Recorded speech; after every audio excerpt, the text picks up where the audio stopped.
right now. Okay, so we all will face the fear of failure, but also the fear of success. And I think that for myself included, I think the fear of success can sometimes hold us back even more than the fear of failure. And I just really, I want to talk about this tonight. And even for, new coaches just getting started, the fear of success can be a very real thing. Fear of success is when you are more afraid that you actually are afraid of achieving, because when you achieve, such and such could happen, or you fear to achieve because you might, then, okay, so well, if I've achieved, then it's all going to go away, or I'm going to achieve and then suffer disaster of some kind. And sometimes it's a little unfounded, but most fear is a little bit irrational, just to be honest. I mean, we always blow things out of proportion, and that's where fear stems from. So I just wanted to talk about a little bit about the fear of success, and where I think that some of it stems from, and some of us are coming from a background of, more fundamental, very conservative background, even maybe in your upbringing, stricter background, and the fear of success can come into play because of that. The fear of success can come into play because of past traumas. I mean, anytime that you've faced a trauma in your life, it can hold you back, and it can negatively affect things that you are striving for in the future, because, well, that happened, so even if I go for this thing, this could happen. The fear of success is very real. Sometimes we have the fear of success because of society and cultural views. I know for me, there's often this stigma with successful women that comes from my upbringing and background, where, wives are supposed to be quiet and demure little women who, take care of the children and cook supper. And, and I have faced the fear of success in a lot of ways because I grew up with people telling me that, women aren't supposed to be successful unless it's at, bringing up babies and cooking really good meals. And honestly, I'm not very good at those things. My husband's a way better cook than I am. He's way more patient at parenting than I am. Not that I don't love my children, and it's, definitely something that I want to be good at and succeed at parenting. Yeah, that'd be a good thing. But, I didn't fit into this, perfect mold of what maybe culturally I was raised in, and, the churches we were brought up in, and what society would say as far as my own background. So maybe you're coming from a similar place where, you have been told that a wife's place is such and such. And when you are thinking of success and being a successful woman, especially because we have a lot of women on our team, not that this doesn't apply to men, but, we have a lot of women on our team. And the fear of success can be a really real thing. And, it can be intimidating to men as well, to be around successful women. So I think that we can be a little afraid of that. So how does this fear kind of rear its head, so to speak? I think self-sabotage, and I think that can come in the form of not finishing things, not finishing trainings. I do the same thing. So all of this, I want you to realize, these are things that I do to myself.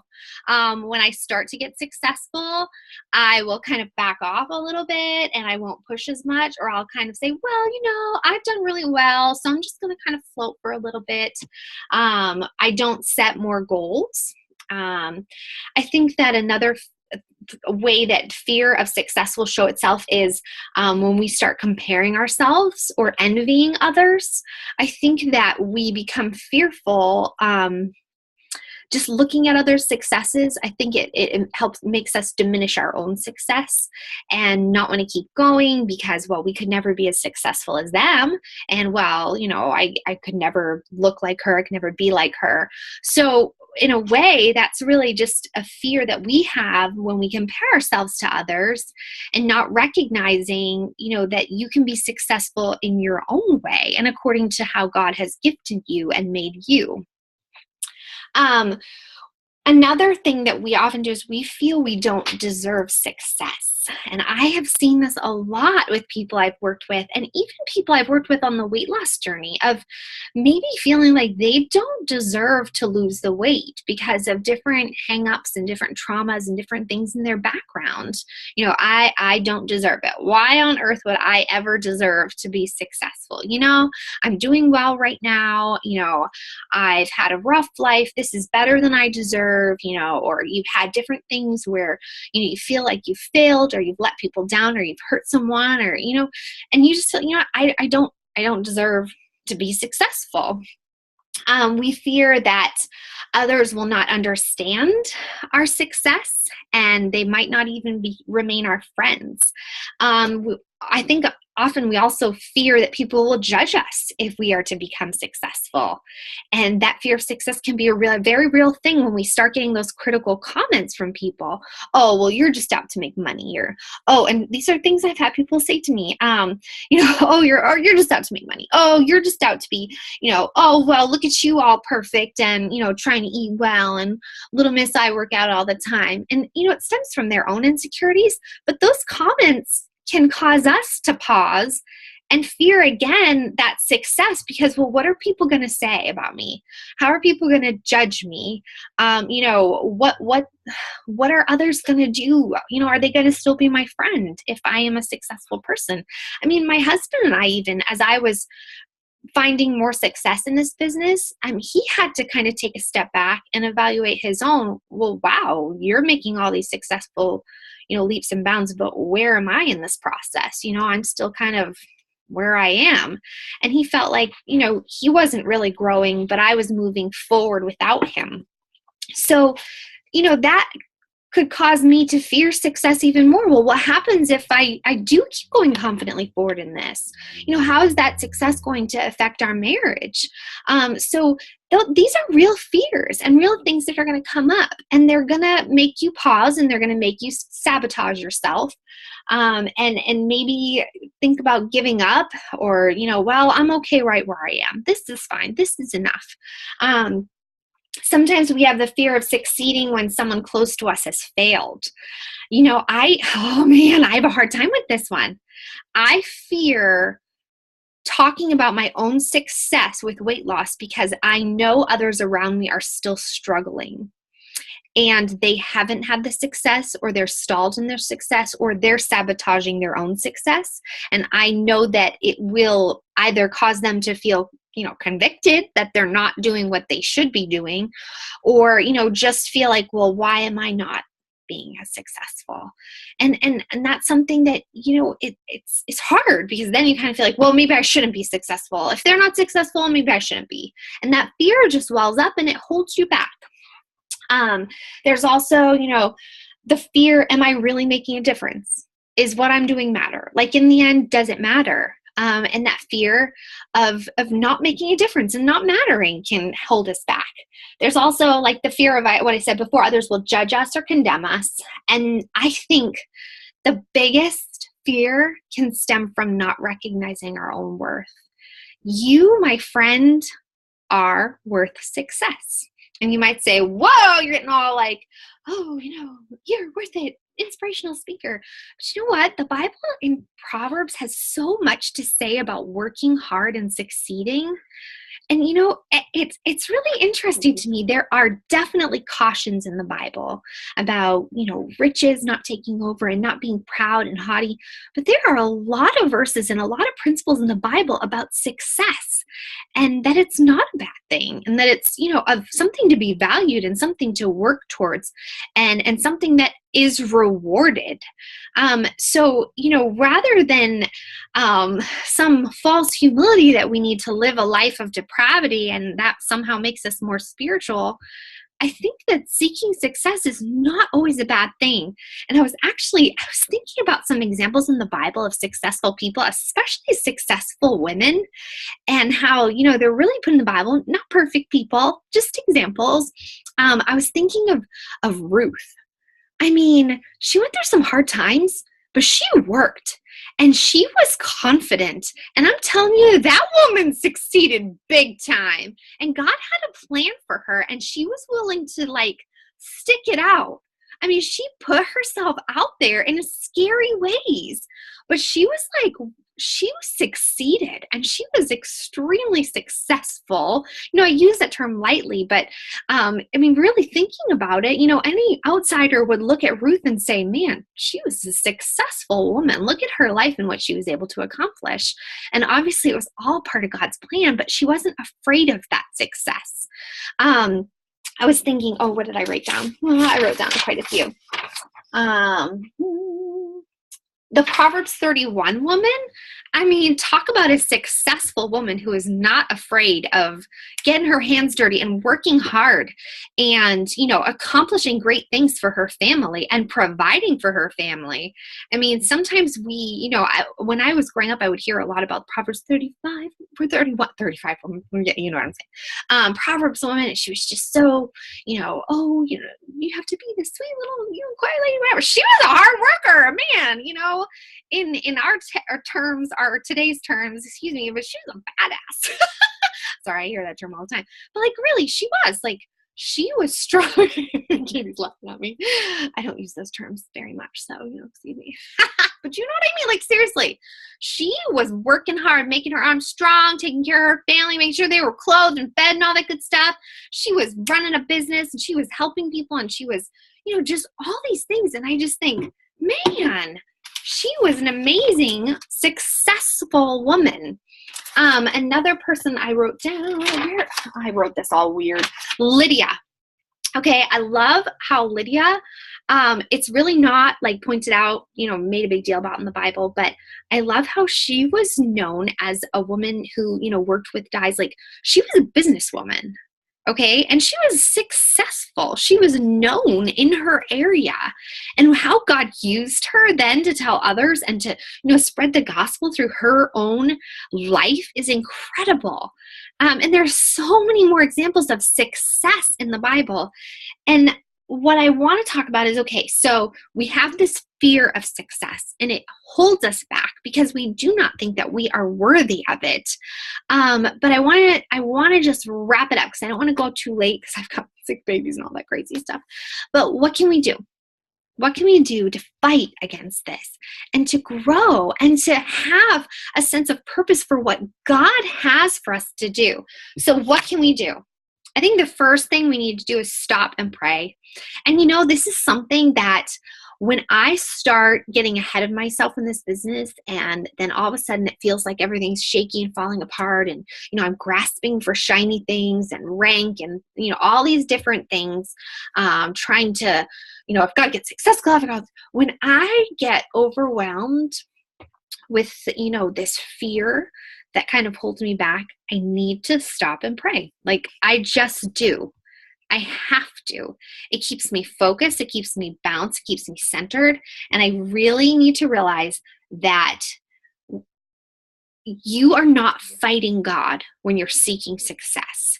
If you are going forward in His purpose and His plan, and especially think about this, do you have a passion and a purpose and a plan to help other women, to help other people live healthier, fuller, more abundant lives? If you do, seek God and realize you are fighting with Him to help women. You're not fighting against Him. You're working with His plan. And, dwelling on God's grace and the fact that He provides for us and the fact that He cares enough about us to redeem us and help us and, so much. God wants us to be successful in the plan and path that He has for us. So we have to be committed and focused on Him and what He wants for us to do so that we can keep moving forward in that path. And sometimes I'll make goals and I reassess them and realize, you know what? That is probably not the best goal. Certain ways. But you know what? When I'm constantly recommitting to Him and I am praying and I'm seeking His guidance, He is showing me people to help with a passion and a purpose and a calling to change their lives. another thing that we can do together as a team on Team Abundant Life, as my coaches and my family, because I truly believe you all are a part of this amazing family that we have together. We can pray for each other, and we can help each other, and we can encourage each other, because those people that are going to tear you down, those people that are going to judge you, those people that are going to tell you you can't do this, those people are not going to help you get over this fear of success. But you know what? Together, God has put you in this team for a purpose. And we can encourage each other and cheer each other on and build each other up to good works for God's purpose and His glory. And we can do that. And He can help us be successful together as a team. Surround yourself with people who are going to lift you higher. I know it's like a cheesy quote that Oprah says, but I'm telling you, it's truth. And I really think there's biblical foundation for that. Community is so important, and being a part of, a tribe of people that can help build you up and set you on the right course. And together we can keep our focus where it needs to be. Let's turn my page. I would say another thing that we can do is have a purpose and intention that is bigger than earthly gain. Okay, so sometimes our fear of success can sometimes have to do with the fear of, well, what if I do have, financial success? What if I do end up making a lot of money in this? That can be a scary thing, because money does strange things to people. But you know what? Having an intention and a purpose for that money, and for the earthly gain that comes from this business, and having that set ahead of time, there is so much joy in sharing and not hoarding our blessings. And if God blesses you in this business, it is our responsibility to pay it back and help others. And having that intention ahead of time, I think, can really help us be more focused on the reason for the success, and to be less fearful of the potential for growth and the potential for gain, because that can be something that can hold us back. And then the last thing is, I want you to really, when you are feeling those fears and those doubts creep in, continue to set new goals and pursue new goals. And sometimes I think that it's not just the sparkly goals and the shiny goals that Beachbody is going to put out for us, and even things that I might encourage you for along the way. So Success Club's a great goal. Rank is a great goal. Shiny, different things, those are great goals, but they're not the end all for this business. And sometimes those goals, which they are great, they help you measure, they help you, see how you're progressing and are you moving forward. And it's a good way, to just establish, okay, what do I want to work towards next? They're not bad. It's not bad to set goals at all. But sometimes I think that our goals almost hold us back even more and bring more fear, because when we aren't reaching those goals, or when we hit the goal and then we fall back from the goal, as I have done many times, I'll hit a rank and then I lose the rank, and I'll hit the rank and I'll lose the rank, and I'll have, be building towards a rank. Like right now I'm building towards diamond, and then all of a sudden everybody's going inactive and it's all falling apart and people are canceling. When you set those goals and then it seems like you're succeeding and you get that rush and that high, and then it all falls apart. If we hang everything on those goals, then we will not just fear the failure and success, but it's gonna, then we're gonna be just wallowing in despair. No, I've never been there before. But seriously, sometimes I think we need to make sure we not only have big goals, but that we have little goals along the way. Little achievable goals that we can say, you know what, if I just reach this little thing, that means everything's worth it. If I just get that one message back from someone that they said, thank you for, helping me. Thank you for inspiring me. Thank you for posting that. If you just get that one little thing, then that's a great goal. You've accomplished so much. You have faced success. Success doesn't always look like the goals that we set. And sometimes I think we need to realize that while these goals are good and we should set big, scary goals along the way to pursue and push us, we have to recognize the success of the little goals that we hit along the way and be able to look back and say, oh yeah, when I first started, look how far I've come.